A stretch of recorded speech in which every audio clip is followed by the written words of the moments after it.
just start the show. We're live now. Oh my God! We started it. Way to go, Stephen. Good evening. It's the Reck and PopPop Show. Over there is Reck. I'm PopPop. In the middle is Stephen and Tori Landry. We didn't tell you there are going to be multiples. Yeah. Bonus. Hello. Take over, Reck. This is your show. This is your does baby. This to me every time, and I'm always surprised. Go. Yeah. So we're tonight we're talking about My Kaiju Evolution, which is on Royal Road right now. And you've got Stephen. You've got your Royal Road name. How do you say that? Saccade. Saccade. Saccade. Okay. Yeah. Saccade. All right. Yeah. Yes. So go find it. Follow it. Trust me, you guys. You want to read this one. It is fantastic. It reminds me. It reminds me of Chrysalis a little bit because it's from this perspective of this like isekai baby kaiju, and there's a lot of like insect warfare going on. Yes. And humor and just like chef's kiss because I've really been enjoying it. I will admit when I first was like, okay, My Kaiju Evolution. This is gonna be. I really like Kaiju number 8 as an anime, and I was like, oh, this is gonna be. And it is nothing like Kaiju number 8, but it's fantastic anyway. I almost wish it was like Kaiju number 8 because Kaiju number 8 is like one of my favorites. Right? Who doesn't love Kaiju number 8? But I mean, it's already been done. Kaiju so number 8? You're going off in your own space. Yeah. So I like welcome everybody. I like a good monster evolution. So I'm on chapter 2 or 3 right now. So he's like way behind. Baby. He's a baby. I've been reading other stuff. I've just this is one of those ones where I started reading and I was like, I need to read at least a few chapters before we get in the interview, and then I'm like on chapter like 25 or like I've just been like just churning through the chapters. So yeah, I'm gonna keep reading after we're done with the interview. Now we have people here. We've got Sean Wilson, we've got Giovanni, we've got Justin Whitaker, who's no longer exhausted.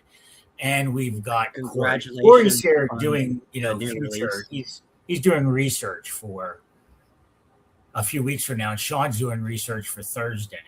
So, yeah, we got a few people joined. We have a really good crew. Yeah. So, okay. Well, we all love monsters, right? Yeah, we do, right? Yeah. Not only do you get to be the monster in this book, but you get to watch monsters fight too. Like it's like all of the things. Well, okay, I mean, so it's kaiju, so there has to be like kaiju battles throughout. Right. Like that was a big thing for my brain to like tick off. Yeah. Well, let's get into it. So you started off isekaiing the main character into like a baby kaiju. So you want to talk about like what type of kaiju, or what you can talk about it. Let's give a little bit away, not too much. So Nox starts off from an egg and then is born as basically a bug mammal thing. So the creatures in this world are a lot of them are aberrations or mutants. And this might be a spoiler, but they are that way because a massive kaiju basically created an apocalyptic event that mutated all of life on Earth. Trying to say that in a way that doesn't give too many spoilers. Yeah, that was a little bit of a spoiler, but my Kaiju Evolution and yeah, but you're like, I just gave away the last chapter of the series. No big. Come on, Stephen. Yeah. You know better than that. So it's great. It's interesting. The main character starts off as just this like, it's almost like a fruit fly level of dangerousness.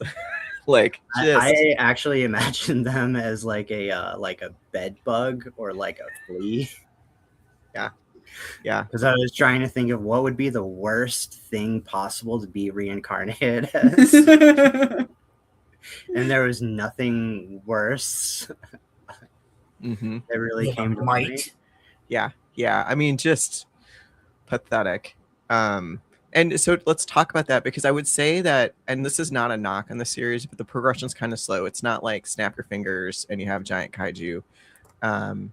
The character does level up, but talk about the progression and what made you decide, how you kind of got that was mapped an out. interesting thing when I started it. I kind of knew that I wanted it to be a bit of a slow burn. I wanted to see the character naturally evolve, and honestly, like the prologue starts 6 months after, and in the prologue they're obviously they're bigger, they're on the surface. So the first book is basically the dungeon and them getting to that point. Mm-hmm.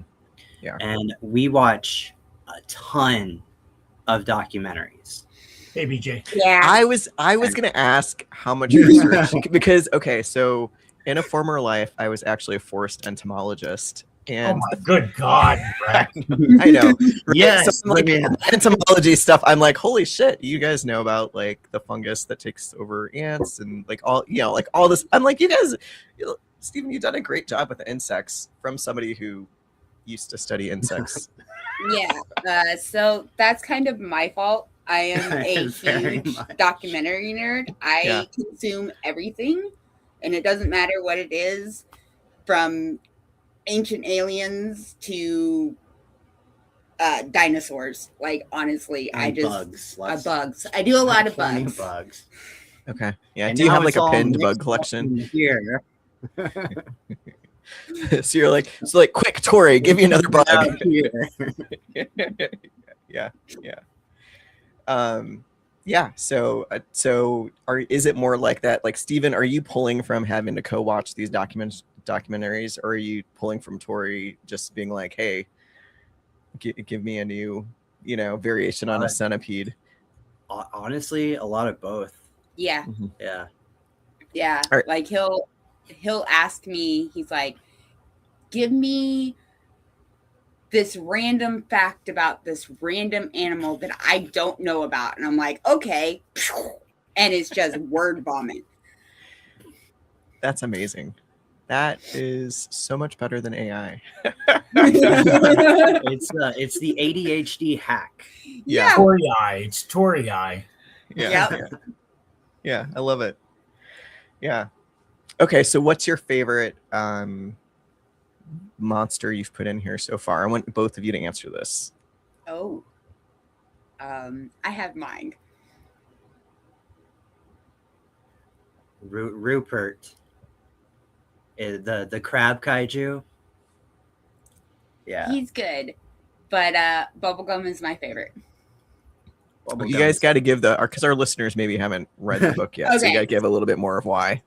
So Bubblegum, okay. Bubblegum is, and I'm not trying to spoil anything for anybody, but he... Go ahead, I don't care. Okay, good. I mean, I don't know about them, but... We do. Go ahead. Okay. Is one of the slimes that Nox farms. Adopts. Yeah. Projects her illusion on. Yes. And the reason why is because I'm 90% sure that he added the slimes just because I am a huge slime person. Like, I have Magic the Gathering deck that is nothing but oozes and slimes. I play the slime farming game thing. Like, if Slime it Rancher. Has to do with slimes, yes, it's Slime me. Rancher. I mean, which I love that I got a negative review comparing my story to Slime Rancher. Exactly. I love Slime Rancher. You're like, I've got a Stardew But the Valley best farm. I mean, that's nothing but slime. like Slime Rancher, but not kaiju. But not The best part is that review was talking about how they ranch slimes, and it was on a chapter where the Nox was basically like, "Oh, screw farming slimes and going solo hunting." That's funny. Yeah. Okay.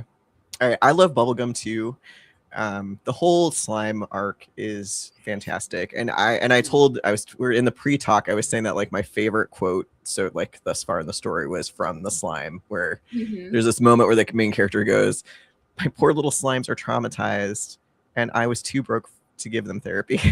It's like, yeah, I can see this 100%. Yep. That's the slime rancher. Yeah, 100%. All right, I Steven. wish I could have been farther along, but I'll get there, Stephen. Don't worry. By Yeah. LitRPG Con, I'll be able to have a lucid conversation with you. Yeah. So Steven, talk to us a little bit about your crab and why it's your favorite. So Rupert is just adorable. They are just a crab, and they are just living their life, the best life, fishing at a monopool, and it's exactly what I want in life. And I wish I were Rupert. Yeah. Until about chapter 40 or so.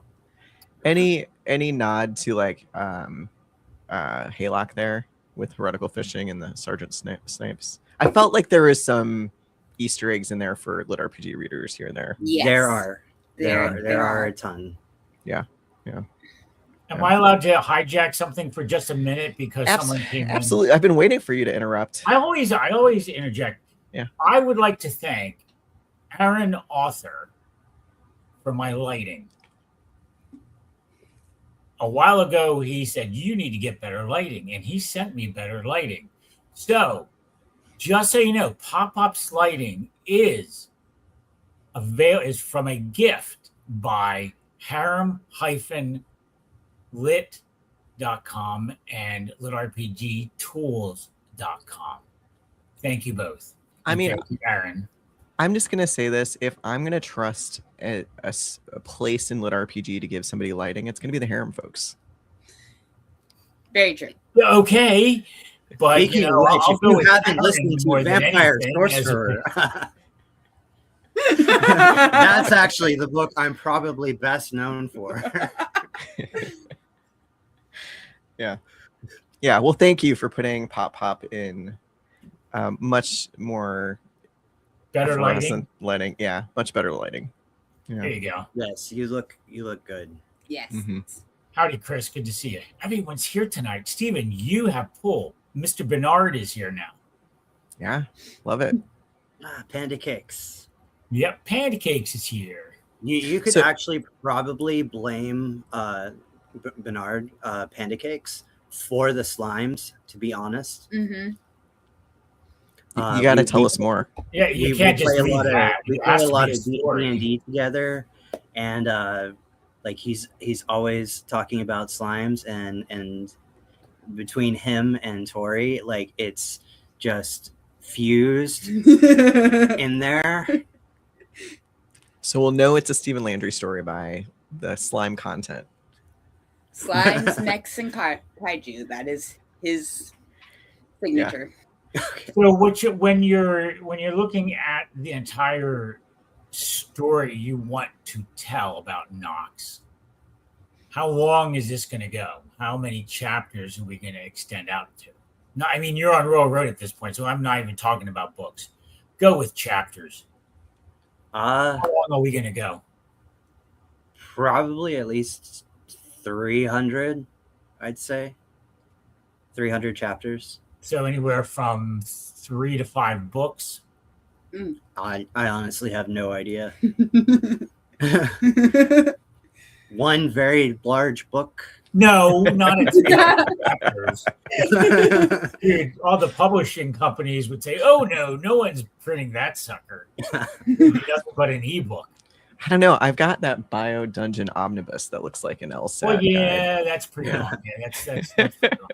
You know, 300 chapters would beat Apocalypse Breaker on an ebook, which is at like 1,100 pages or something like that. Yeah. So you got to be careful there. How many I chapters? do have a plan, and so every book, every main arc is themed around, like right now we're in the dungeon, so we're in the underground level, and then there's going to be the surface level, and then spoilers. Dun, dun, dun. If there's no slime I'm both a plotter and a pantser. So like I've got like my A to B, but then there's A1, 2, 3. Mm-hmm. Like throughout. Like A just doesn't stop. Yeah. How like I don't know how many chapters you've got online right now. Let me go check. But how far ahead do you have written? You got 59 chapters out now. Like on my Patreon, I've got up to chapter 60. I'm going to be posting more on Thursday. I'm trying to keep at least 5 to 10 chapters ahead. Yeah. As far as actually writing it out. Plot wise, I've got like the main idea for book 1 and more than half of book 2, like plotted out, outlined. I mean, so I've been doing the railroad thing here for almost a year now, and it's remarkably hard to keep your Patreon at. I think there's some part of me that's like, like, I mean, Patreon will forgive me, but but the Royal Road folks won't. So, yeah, I don't know. If you have any tips and tricks, let me know. And I absolutely love my Patreon.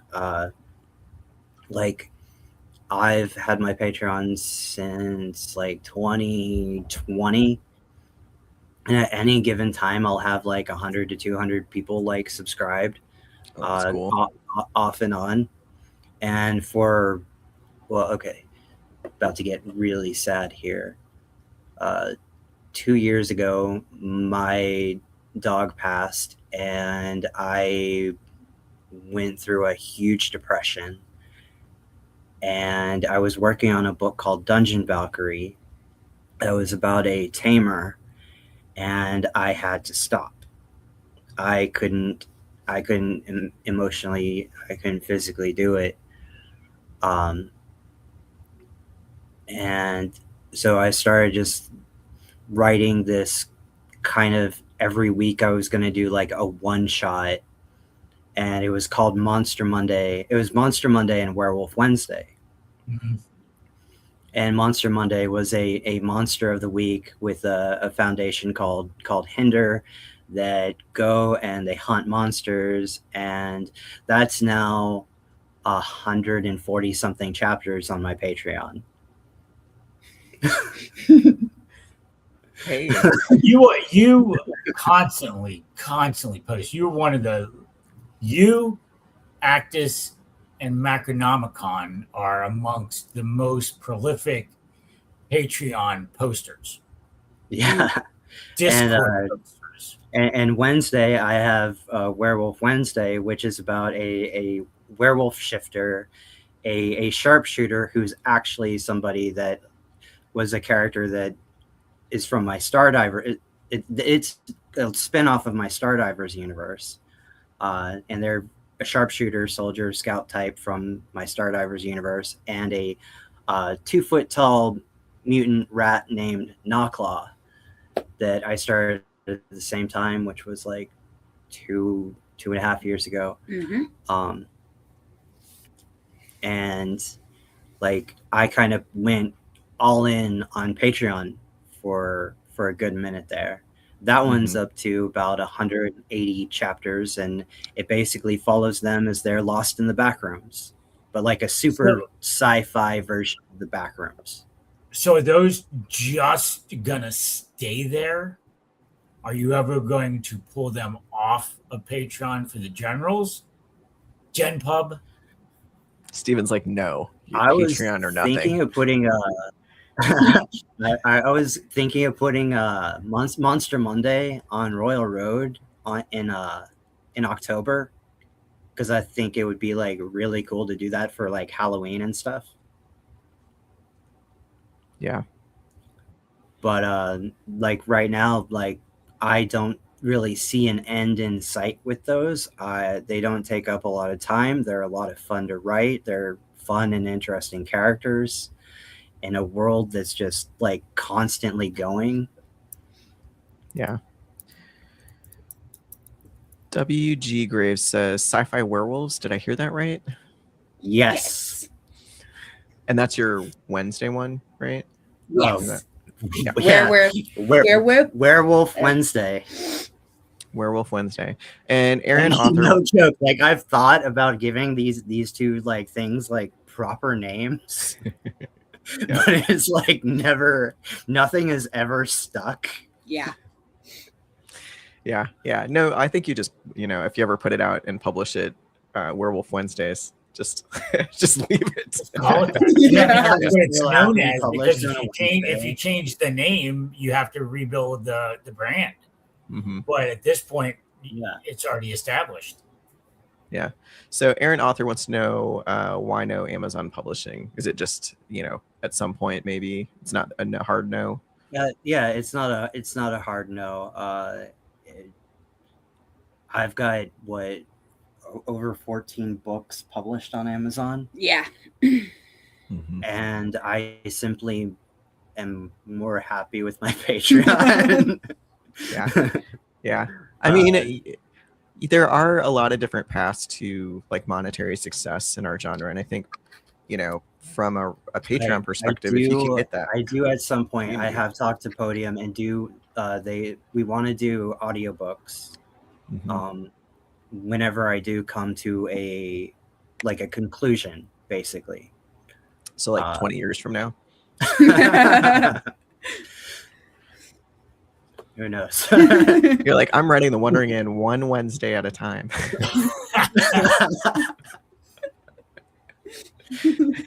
All right, I'm ready to retire on a Monday. Love it. See you on Wednesday. So walk us through your what does a week look like in Stephen Landry land? Are you writing My Kaiju Evolution? Are you like Tuesday night writing your Werewolf Wednesday? Like, what does it look like for you? Let's see. It honestly depends. I write every day. I was trying not to curse there. You're allowed to curse. Yeah, it's okay. I write every fucking day. He really does. To the point it annoys everybody. If I'm not doing like a 2 to 4 hour sprint, and yeah, that's what I call a sprint, then I'm writing 7 hours a day, as long as I don't have like work or something going on. As my job, I'm a freelance graphic designer, so I get to pick and choose projects for the most part, and that gives me time to schedule my writing out, so that way I can make sure that I've got this next week's chapter ready to go before it's up. Got it. So you are at least a little bit ahead generally. Yeah. All right. So if you're in the audience, go ahead and plop your questions down in there.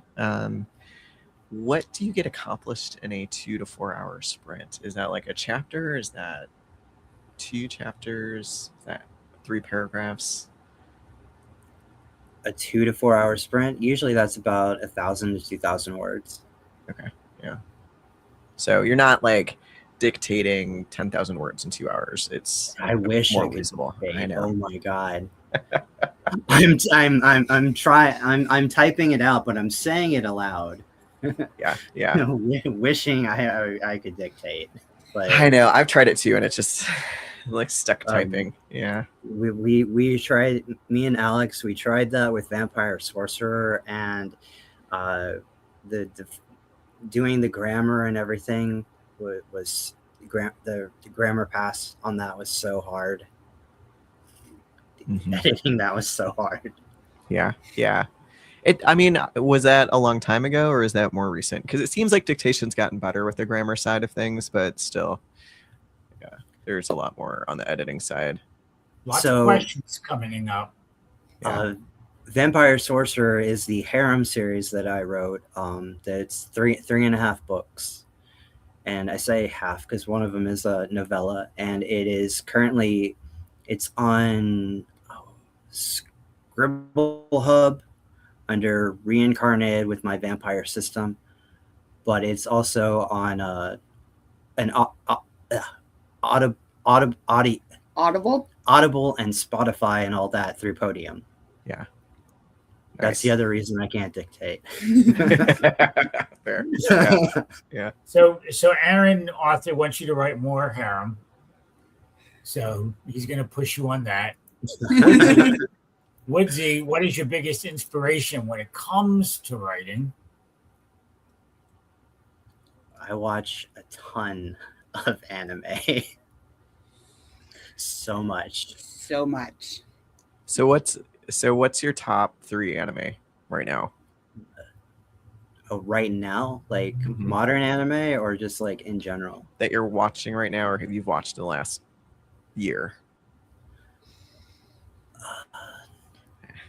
Dude, Tori's that's like, hard. you might have just broken him. Recently, I can't we're pick 3. currently watching Snowball Earth, which is awesome. It's a kaiju anime that's post-apocalyptic and so much fun, with some like cool, serious moments in between. Uh, Tokyo Ghoul, but that's not recent. That's in my top 3. My top 3 would probably be Trigun, Outlaw Star, and Tokyo Ghoul. We Okay. watch a lot of the isekai stuff. That's my favorite genre. Okay, yeah. Really loved Solo Leveling. Really loved Kaiju number 8. Really loved Reincarnated as Slime. There's this one, the grieving Lord. Is it Reincarnated as a grieving Lord? No, or? the grieving. Just let the grieving. Just let this grieving Lord retire. Yes. And it was like we binge watched that in like 2 days, and it was so good. Ragna Crimson,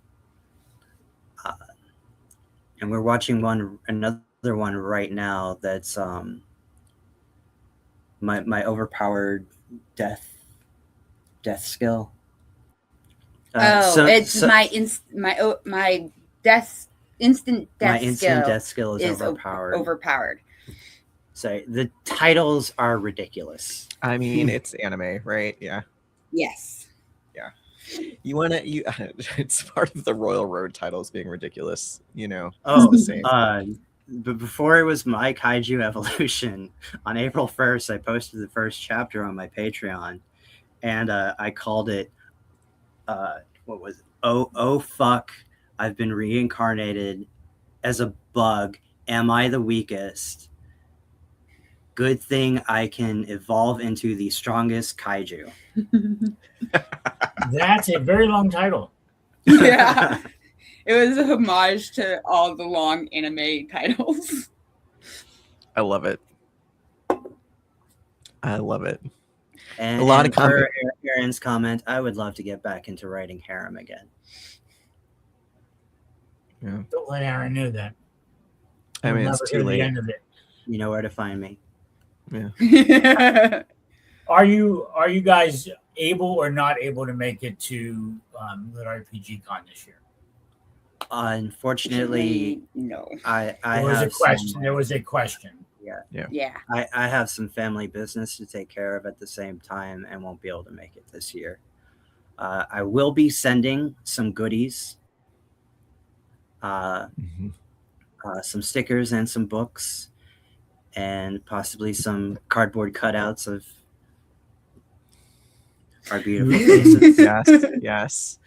Yeah, we'll have some of that at the indie author And booth. we So will- if you're looking for Stephen's stuff, Do you want to talk about your indie author booth a little bit while you're here and you have this great audience? yeah, we've got a great audience. Yeah, so there are, I think we're up to 14 authors that are not associated with publishers, can't sell their stuff at like a publisher's booth, have gotten together, and I'm leading it. We've got 2 tables that we're going to be selling books at. So it's a good group. Stephen obviously can't come, but he's helping support, and we'll have some freebies and stuff from him. But we've got like Doug Losey, Lance Krautlager, KT Hanna, CJ Estrella, the long-winded one, Steve Harthen, Frank Morin, Timothy McAllen, the Busy Bard, David Baxter, Travis Dean, Waldo Rodriguez, Brian Ressler, and yeah, me, and maybe another person or two. We'll see. So it's a great booth. What's nice about it is that you don't. A lot of times at these cons, indie authors who get booths then have to man their booth the whole time. And our booth is run by volunteers, and the authors will pop by and run for it for a couple hours, but they can go do panels and other stuff and don't have to worry about babysitting their books. So yeah, it's gonna be good, and hopefully it allows people to be able to afford to Comic-Con a little bit more. And are you gonna make a schedule, or is it gonna be like a gotcha pop-up where you wander over to the booth and you never know who's there? Yeah, well, there's going to be a schedule. I'm not sure if we're going to publish it or not, because I kind of want people to just pop by to see if they can catch their person. I think we'll probably make it that if there's somebody in particular that you want to catch, we'll probably let you know when they're going to be at the booth. But I don't think we're going to advertise it necessarily. So right now, I don't know what the schedule is going to be because we're waiting for the panel assignments to come out. But well, we'd be waiting any a while. free authors. Yeah. But it's a gotcha pop-up. I think that might be the marketing strategy. The name, there's like a internal vote going on in the name. I think we're going to be the Rogue Authors Guild is the leading vote right now. So we'll see. It's going to be apostrophe S or S apostrophe.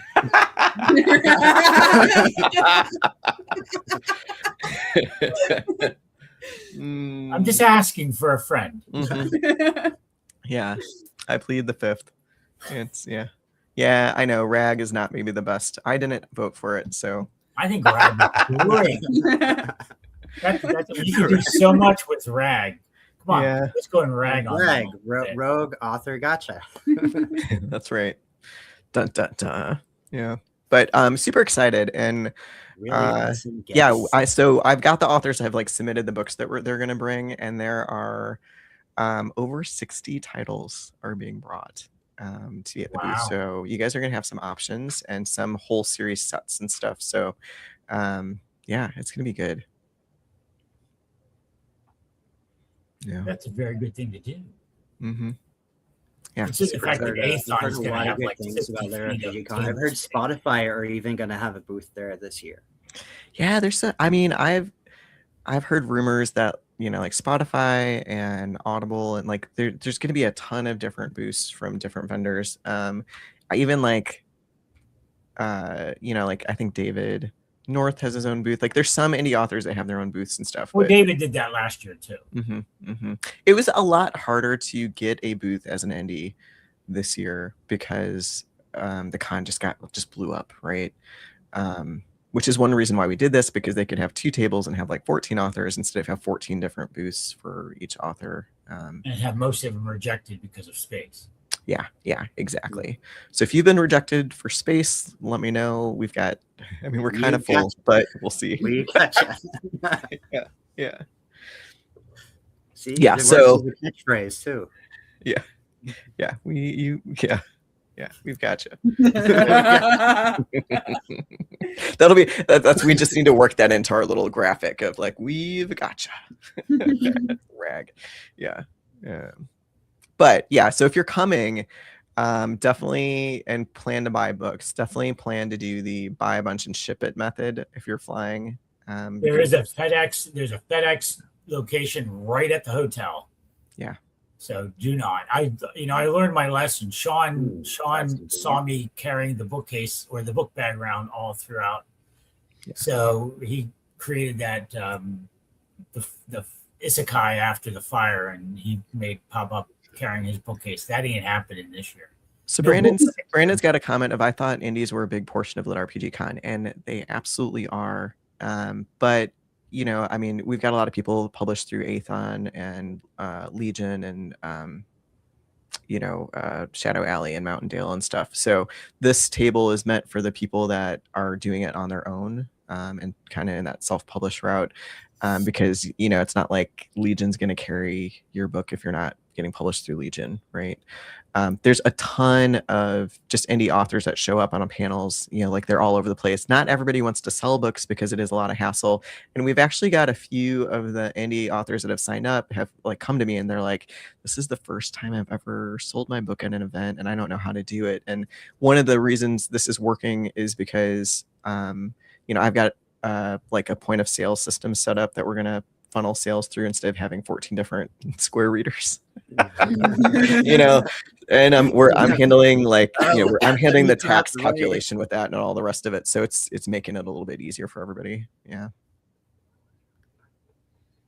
You kind of sort of did that kind of stuff back in the day. when you weren't being an entomologist? Selling, but I mean, if you're an indie author and you have physical books, I highly suggest going to like local book fairs and stuff, because there is a very hungry audience and you can make a good money at it.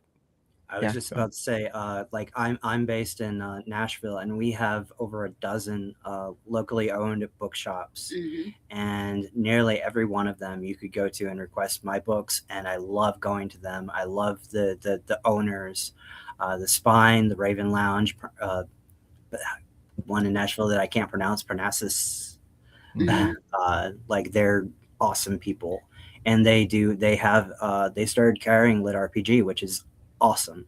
Yeah, I've got a local bookstore here in Topeka and the Kansas City bookstores, and also are willing to carry books. It's work, and you got to lug books around, but you know, these folks are generally willing to work with you, and the booths, for the most part, are really worth it. So yeah, Lost Woods. Yeah, there's a Colorado tax and a Denver tax. I have actually had to submit to get like a special permit for the day so that we can sell things and charge taxes. And I'll be, that's the nice thing about doing it collaboratively, is I'm taking care of that for everybody. Yeah. But yeah, so Graves, yeah. So book fairs. So if you pay attention, a lot of times your state capital will host a statewide book fair once a year. And a lot of the big cities will do like these like wine and books, like adult book fairs. In my experience, a lot of times they are full of local libraries. Also look into local libraries, because they will do book fairs as well. Like a local author book fair. And then anime conventions. They do it. A lot of the like sci-fi conventions, you can get a game conventions too. Yeah. We've done a couple of sci-fi conventions that have been a lot of fun. Yeah, and you can. I mean, it's maybe more difficult if you just have one book out, but if you have a dozen books, or even I've gone with like 3 or 4, and you can make a lot of sales, because a lot of, maybe not the sci-fi side, but a lot of just the general book fairs have a lot of romance, like bosom buster romance novels and stuff, and you get the people that go there and they're like, oh, tell me about LitRPG, or tell me about your fantasy novel or your sci-fi, and so you really get a lot of sales because you don't have a lot of competition. There's not a ton of people trying to sell sci-fi, fantasy, LitRPG. And Dungeon Crawler Carl's been amazing, because it's, now I'm not like, have you heard of Ready Player One? It's like, oh, have you heard of Dungeon Crawler Carl? Yeah. That is the first time I've actually said it all the way through without stuttering. Yeah. Well, we do have a Mongo. And yes. Tori, what are you? Well, and we got Tori. Damn it. Love it. Now, here, let's go. Do we know why I am wearing the Legion Publishers today? It's Jez's birthday. Happy birthday. Happy birthday, Jez Kaiju. Yeah. And Geneva was just a couple days ago, too. Geneva was on May 31st. She was on Sunday. Yeah. Okay. If you've got questions for Stephen and Tori, please put them in the chat. I think now let's go and ask those two. Let's ask Tori and Stephen what they're actually reading other than watching anime. What are you reading? Gonna let you start. Okay. I'm currently doing a re-listen of Discount Dan, because I'm fingers crossed, working on a short story. That's a cool anthology competition or a submission that they have going on. It's really cool. The backrooms are such a cool concept, and Discount Dan totally, absolutely nailed it. Oh yeah. And make sure you give a bang up death scene for the person who has to, at least one person has to die in the story. Oh, it's just one? No, I'm saying at least one has to die. More can die if you want them to. I've actually read a story along with Henrik Satra that has more than one death in it. We went from like alpha to almost finished on that. So, there's great progression on that story. There's Duke behind me. So yeah, there's a lot of interest in the Backrooms anthology and the Discount Dan anthology. Yeah, James knocked that one out of the park. Oh, it's one of my favorite series ever. Yeah, I recommend it a lot. And we're listening to the new DCC, the Parade of Horribles. Parade of Horribles. I'm still reading that. I am too. And, physical books. I'm currently reading. If you want to grab that, You're gonna make me get up. yeah. So while you're looking, Stacy, the competition is for Discount Dan, who's got a backroom competition going for short stories. So kind of hard to see because of your lighting.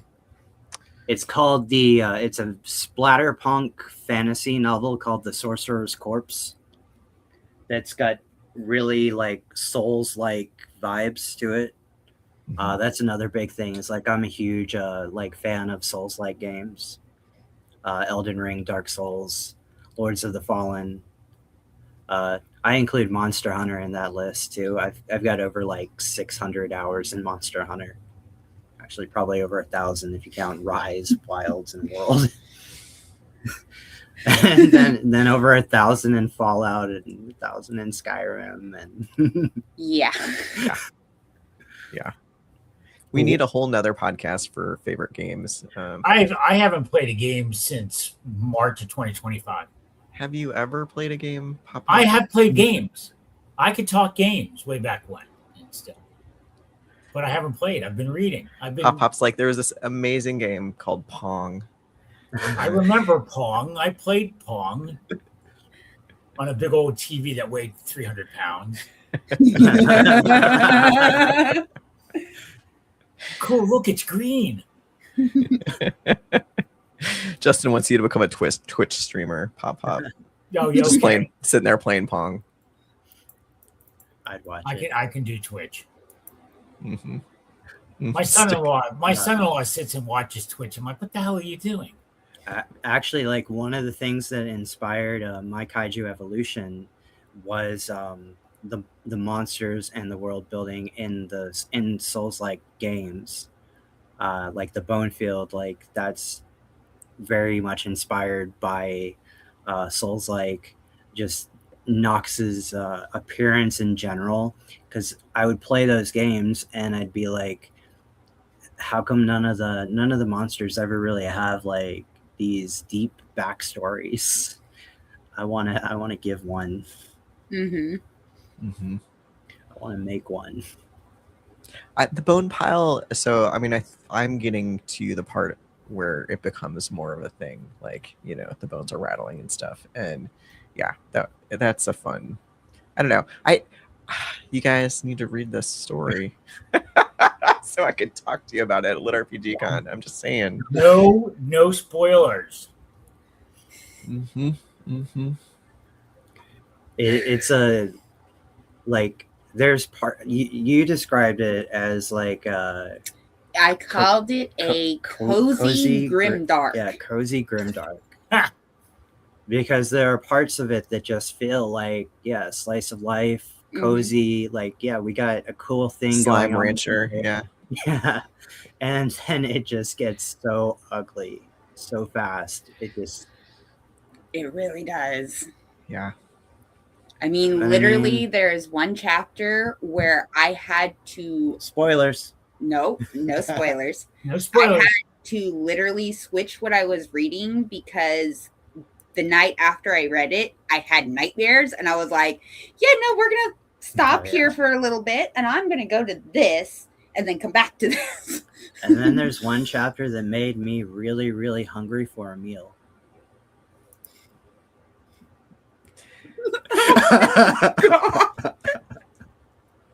I could just see you as part of your advertisement. You come to the next con and you've just got like a little bug buffet.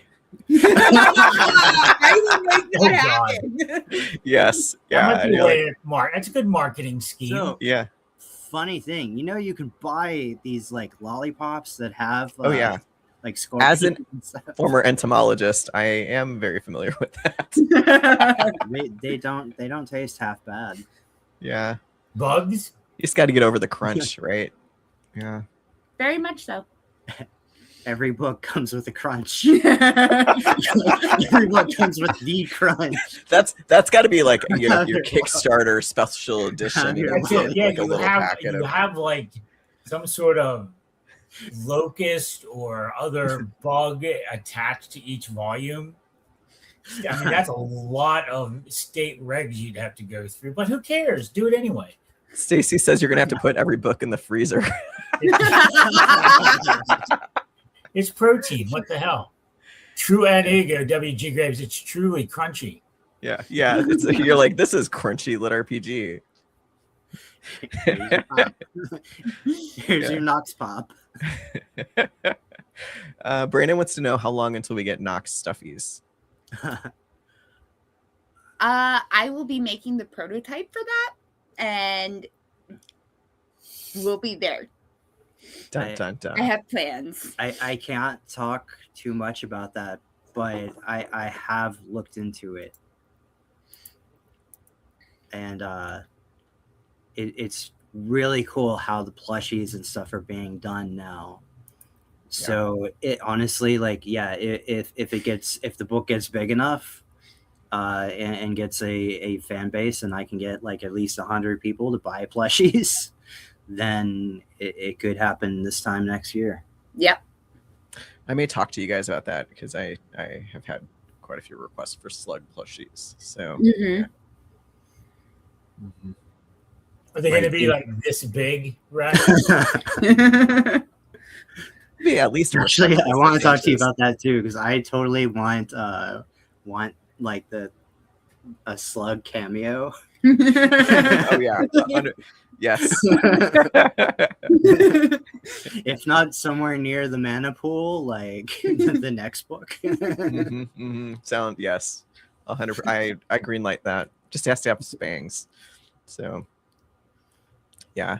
I did leave. That's one of the coolest things about writing a monster, and I have talked to a few authors about that. Is, hey, would you be interested in putting Nox in one of your books? It's like a fun moment of multiverse madness. Yeah, I am all for putting Nox in my book. Yeah, we'll have to talk. We'll have to maybe exchange. I'll trade you a mollusk for a insect. Yeah. Just wait, that insect's gonna get big. That's right. Dun dun dun. So, technically, Richard also has an enlarged skill, so Now, they'll be destroying cities together. that's right. I love the kaiju battle in Cul-de-sac Carnage. Mm-hmm.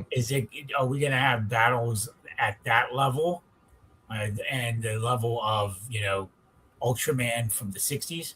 Oh yeah. Oh yeah, Ultraman is one of his favorites. Okay. Ultraman is awesome. I love Ultraman. Ultraman and Ultra Q, like those are classics, and you can't have kaiju without having like homages to the classics in there. Mm-hmm. Yeah. All right, we've got some questions. Richard can enlarge. Is this harem lit? I mean, Always marketing, isn't he? Yeah, always he is. marketing. I mean, Aaron wants me to write that song. Yeah, maybe the prequel. You get more on Richard's love life, but It's the spinoff. Does the slug It's have a a love side life? story. yeah, he's got a quite vigorous dating scene for the slug. I mean, he self-lubricates. It really does. It turns out. I tried to cut Turns that out one off, Richard but and Knox. it failed. It failed. It happened. I'm shipping that right now. That's why him and the Lich work together. Just saying. I'm gonna call it Otter Evolution. There you go. If you don't know that one, don't look it up. Yeah, don't. Don't look it up. It's as bad as craving meat. So, let's. So, you've got quite a bit of My Kaiju Evolution in front of you still. Do you have another project that's like your next project that you've got slated? So funny thing is, My Kaiju Evolution was actually originally supposed to be a spin-off of Kaiju Core, which is the main thing that I'm working on my Patreon right now. Okay. Yeah. You're like, I mean, the spin-off story's got a mind of its own. Yeah. That always happens. Yeah. So what is your timetable for Kaiju Core? Are you thinking? So Kaiju Core will definitely be out by June of next year, for sure. I've already got some interest from publishers, Podium, wanting they have a first look at all my audio stuff, and the first book in that one is also almost done. And that one's really exciting. Like that one's actually really close to my heart, because that one's what I started working on when I stopped working on like finally got myself together enough to really get back to like writing, like not just like monster of the week kind of stuff, but like writing a full-fledged novel again. Yeah. Is that one on Royal Road at all, or is it on your Patreon? Not yet. Are you going to go the Royal Road route, or are you? I'm probably gonna go the Royal Road route. Yeah. There will be a point in My Kaiju Evolution where I feel like the two stories will naturally flow together. Flow together? You mean in a giant kaiju battle? Exactly. You're like, they're gonna clash together. And Richard will watch. As he does. Yeah. All right, guys. Any more questions for Stephen and Tori? Tori, do you want to tell us a little bit about any projects you may be working on?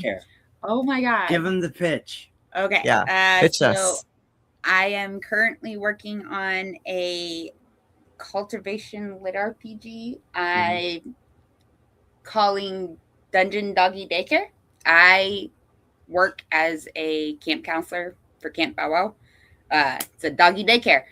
So I pull a lot of my experience from that job into the story. And so I have an obsession with like all the pantheons, gods, goddesses, all of that. And in just about every culture I have found, there is a dog spirit or a dog companion of some kind. So I was like, what if you take a dungeon and it's run by the gods and their dogs need a place to go? And I was like, okay, Dungeon Doggy Daycare. The story starts off pretty cozy, comfy with the prologue, but there through the first and second chapter, it gets pretty grimdark. Because my main character is basically isekai'd to this dungeon, and it is run by the gods. So basically, they pull a bunch of people from different universes, different worlds, put them all together in a group, and the last person standing gets granted whatever wish they want. A boon. Yeah. And she decided, I don't want to go back to my original world, and decided that she wanted to take care of the gods' dogs. So I love it. Yeah, Stacy's like sounds like a fabulous read. I agree. Where can we find out more about it? Like, are you going to be posting on Patreon, Royal Road? What does that look like? Once I've gotten about 10 chapters in, I'm going to start posting on Royal Road. Dun, dun, dun. Yeah. I'm currently on the 4th or 5th chapter. So we're getting there. Do you have a username for Royal Road that everybody should go follow? I do not currently. Okay. All I'm right. gonna look that up. We haven't figured out whether we want to try like put it under like the Cicade name or Graham Moon or. It's probably gonna go under Graham Moon because that's just my pin name. Mm-hmm. Yeah. Okay. All right. Well, it sounds fantastic. Dungeon Doggy Daycare. Yeah. DD. Love it. Love it. SC Culligan, Corey wants to know favorite Toho monster, please. He's asked it 3 times, so Yes, I've noticed. I'm sorry. Let's see. Just saying Godzilla would be kind of lame. Mine's Mothra.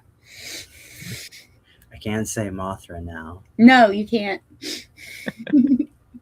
How about Ghidra? Isn't that one of them? Ghidorah. That would be Ghidorah. No, I'm gonna go with Rodan. That's the prehistoric firebird one. Yeah. okay. Love it. Does that satisfy you, Corey? Corey is a big fan of Mothra, so you've got a fan. Yeah. Mothra. Yeah. Gamera the turtle. Mm-hmm. That's not I like Gamera. Yeah. Yep. Graves says DD triple D should triple D is your Richard like that.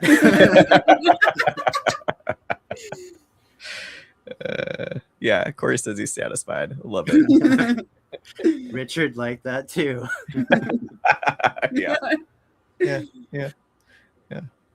So, Reck, do you want to go over anything that you have coming up? Yeah, so I'm just going to do a quick self-plug. Stumbling Up 2 is out June 19th, so this month.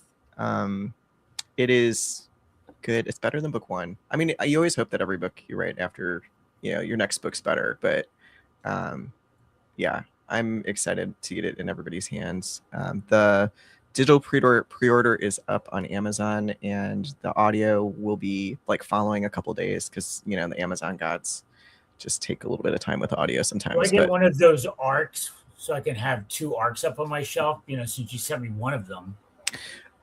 Maybe I did not order as many arcs because I didn't have to fix as many things. But yeah, I'm ordering it. Yeah, so we'll see. worry. We'll see. Yeah. But it's, I'm excited to get it in everybody's hands and plugging away on Royal Road on book 3. So. Very good. Any interviews coming up? Yeah, so my next interview is going to be with Aaron on Aaron Renfro on June 9th. We're going to be talking Father of Constructs. So I'm super excited about that. And I'll be on the Long-Winded Ones podcast on the Sunday, June 7th. I'm talking about Stumbling Up, and it's the spoiler podcast. So if you really want to know whether about he's a immortal, self-lubricating slug, you can ask those questions. Yeah. And then we on the Reck and PopPop Show have Waldo Rodriguez talking about Reclaimer and our next show. 2 on the Florida 16th. men. 2 Florida men, Yeah. 1 Midwesterner. It's gonna be too chaos. many Florida men. No, just kidding. I lived in Florida for a bit.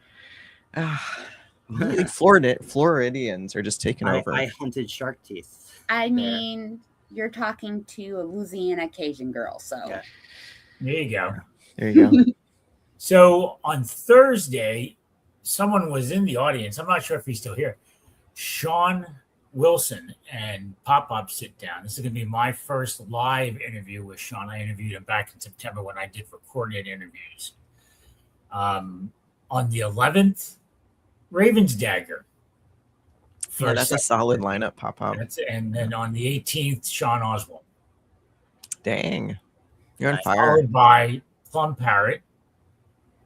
Followed by Nicola Ginoli. Is that how you say that?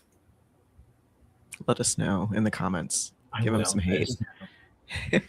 I will also say we Raven Stagger's mom is still in the audience. Yeah. We also need to plug Numbers Go Up, the online conference that's happening June, was it 19th? 19th to the Through 21st. 21st. Yep.